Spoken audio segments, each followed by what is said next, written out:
श्री जगन्नाथ महाप्रभु के भक्त श्री सदन कसाई, सदन कसाई जो थे वो मांस बेचते थे, यही उनका काम था।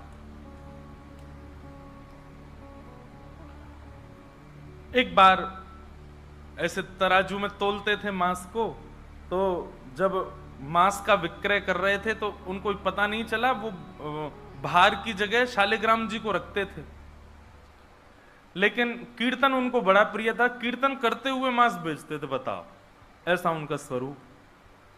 एक बार एक महात्मा वहां से निकल रहे थे, तो महात्मा ने जैसे ही देखा, वो तो देखते ही पहचान गए, मुंह पे कपड़ा रख करके जा रहे थे, तो देखा कि ये तो शालिग्राम जी हैं। तुरंत, अरे तुम क्या कर रहे हो, बहुत बड़ा पाप है, ये तो साक्षात शालिग्राम जी हैं। उसने कहा महाराज मुझसे गलती होगी, मुझे तो पहचान है नहीं। बोले लाओ इनको मुझको दो। शालिग्राम जी ले लिए महाराज, जाकर के शुद्ध नदियों के जल से स्नान कराया, पंचामृत स्नान कराया, इत्र लगाया, चंदन लगा करके चांदी के सिंहासन पर बैठा के माला पधरा दी, ठाकुर जी का कीर्तन, बढ़िया खीर बना के भोग लगाई, और खूब रोए महात्मा। बोले कि नाथ आप भी कहाँ के कसाई के यहां बैठे थे, अब आप विराजो, प्रेम से रतन सिंहासन पर विराजो।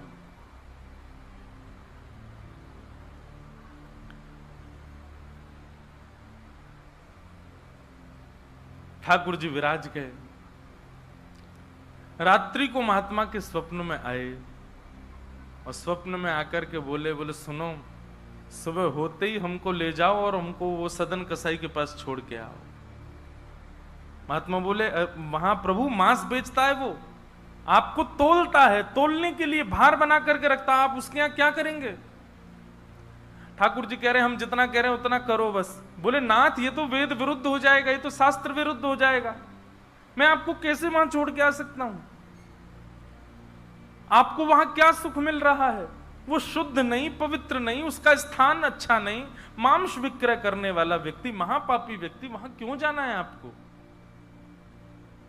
ठाकुर जी बोले कहीं पर हमको स्नान करने में सुख मिलता है, कहीं हमको सिंहासन पर बैठने में सुख मिलता है, कहीं भोजन करने में सुख मिलता है, कहीं माला पहनने में सुख मिलता है, सदन कसाई के हमको लुढ़कने में सुख मिलता है। उसके तराजू में जब वो तराजू से तोलता है तो हम इधर उधर लोटपोट होते हैं, हमको उसमें बहुत आनंद आता है, हमको छोड़ के आओ उसके पास ही। और वो मांस विक्रय करता है, चलो जो भी है, लेकिन जब उसके यहाँ तोला जाता है और वो तोलते समय हम लुढ़कते हैं तो वो कीर्तन गाता है, वो मुझे बहुत अच्छा लगता है, मुझे उसके पास छोड़ के आओ। न जाने कौन से गुण पर दयानिधि रीझ जाते। कभी कभी